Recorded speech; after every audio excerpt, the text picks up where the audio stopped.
Rebel Without a Cause, the T-Rex of teen films. Colossal movie of mammoth importance. It starred James Dean, Natalie Wood, and Sal Mineo, one of the most tragic trios in film history. James, Natalie, and Sal, all three of them, were cosmically doomed.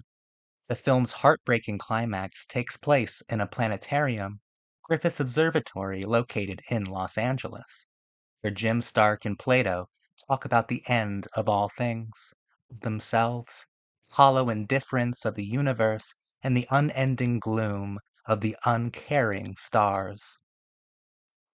Rebel Without a Cause presents us with a wildly nihilistic world, coming of age as the ultimate form of alienation. Those who reject being alienated by the nihilism of the world around them are punished for it. Jim is starved for meaning, he yelps for it. Judy's entire soul aches for love, while Plato drips with loneliness. Rebel Without a Cause is about the self-destructive drive teenagers have for meaning. It's a film about suicide. It was about the secret chaos of the boomer generation. James Dean, Natalie Wood, and Sal Mineo were all very good in the film, but it's James Dean who was miraculous. He remains the film's transcendental quality. He was otherworldly, yet entirely touchable. He was sexy, sensitive, and manic. I firmly believe that had he completed more films, his abilities could have easily eclipsed those of Montgomery Clift and Marlon Brando. While his performances in both East of Eden and Giant were phenomenal, it's the role of Jim Stark in Rebel Without a Cause that shines brightest within his legend. It's difficult to remove the tragedy of James Dean himself from the character of Jim Stark. The same can also be said of Natalie Wood and Sal Mineo. Their contributions are morbidly, prophetic, and cinematically reflective as well. The only other film that I can compare it to is John Huston's 1961 masterpiece, The Misfits, that starred Marilyn Monroe, Clark Gable, and Montgomery Clift, three sex symbols at the pitiful ends of their lives. Rebel Without a Cause possesses a similarly evocative quality. Yet unlike The Misfits, Rebel Without a Cause isn't a film that feels haunted. Teenagers in the film are not ghosts.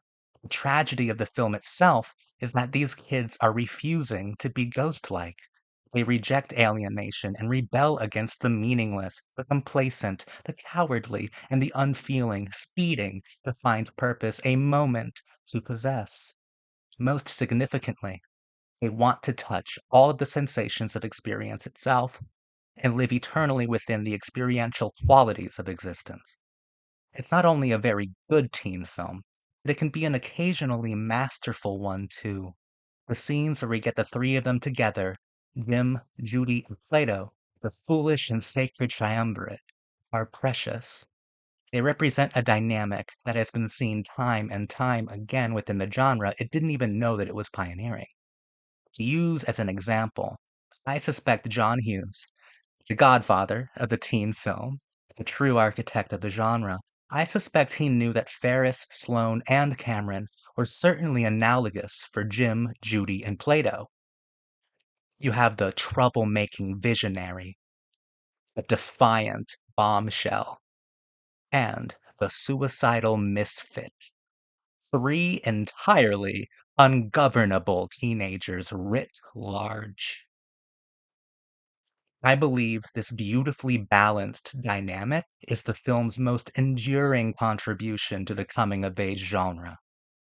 Just because I can't help myself, I'd like to say something controversial. John Hughes did the dynamic better. Ferris Bueller's Day Off is a much better film.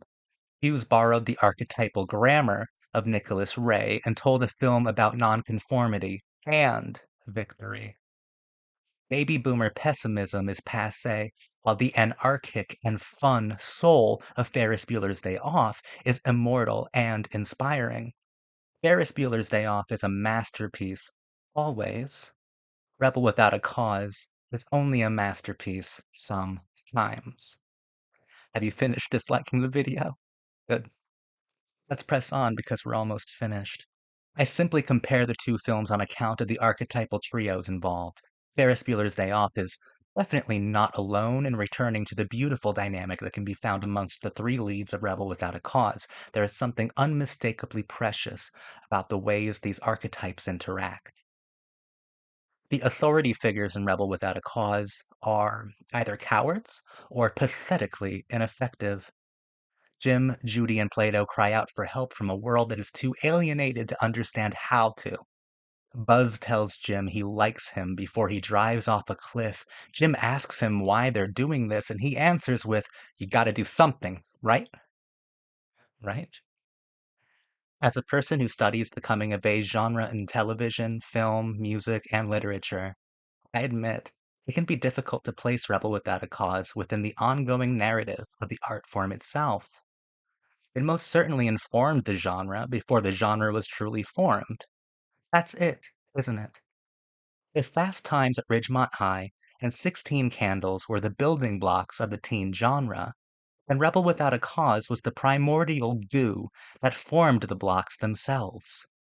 When using it to study the teen film as a whole, it doesn't seem to be a very advantageous or useful lens to peer through. My signature trademark hyperbole aside, perhaps I truly nailed it at the very start when I called it the T-Rex of teen films. It's prehistoric, which doesn't make it any less good. On the contrary, it remains very, very good.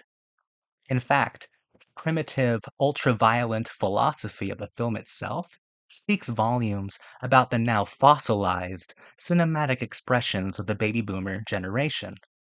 It's damaging and pitiable. It's the catcher in the Precambrian, J.D. Salinger as an angsty trilobite.